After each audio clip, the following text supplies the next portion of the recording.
பிப்ரவரி 21 புனித Peter Damian. Italy நாட்டின் ராவென்னாவில் கிபி 1007ஆம் ஆண்டு 2 சகோதரர்களுடன் பிறந்தார் பீட்டர் தமியான். சிறுவயதில் பெற்றோரை இழந்ததால் தன் மூத்த சகோதரர் வீட்டில் பன்றிகளை மேய்த்து வளர்ந்தார். தன் இளைய சகோதரரும் அருட்தந்தையருமான தமியானிடம் தஞ்சமடைந்து பட்டங்கள் பெற்று பேராசிரியராக பணியாற்றினார். குருவாக விருப்பம் கொண்ட இவர் கிபி 1035ஆம் ஆண்டு பெனடிக்டின் துறவற சபையினில் சேர்ந்து குருவாக அருட்பொழிவு பெற்றார்.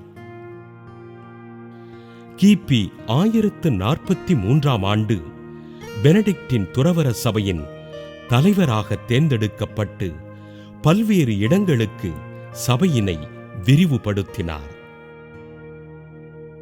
பாவ மன்னிப்பிற்கு பணம் பெறும் முறையினை எதிர்த்த தந்தை பீட்டர் தமியான் கிபி 1047ஆம் ஆண்டு அதற்கு முற்றுப்புள்ளி வைத்து பாவ மன்னிப்பின் புனித தன்மையினை குருக்களுக்கு உணர்த்தினார். கிபி 1057ஆம் ஆண்டு திருத்தந்தை 9ஆம் ஸ்டீஃபனால் ஆயராகவும் கர்தினாலாகவும் திருநிலைப்படுத்தப்பட்டு இறையரசின் பணிகளை செம்மையோடு செய்தார். கிபி 1072ஆம் ஆண்டு திருத்தந்தை 1ஆம் நிக்கோலஸின் தூதராக ராவென்னா செல்லும் வழியில் நோயுற்று பிப்ரவரி 21ஆம் நாள் இறைவனடி சேர்ந்தார்.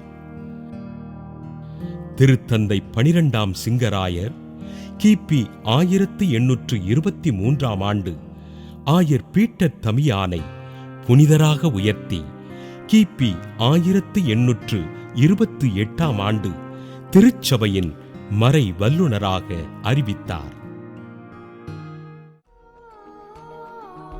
புனித பீட்டர் தமியானின் திருவிழாவினை கொண்டாடுகிற நாம் பாவ மன்னிப்பின் புனித தன்மையினை உணர்ந்து பாவங்களை அறிக்கையிட்டு பாவத்தில் விழாமல் இருப்பதற்கு ஜெபிப்போம்.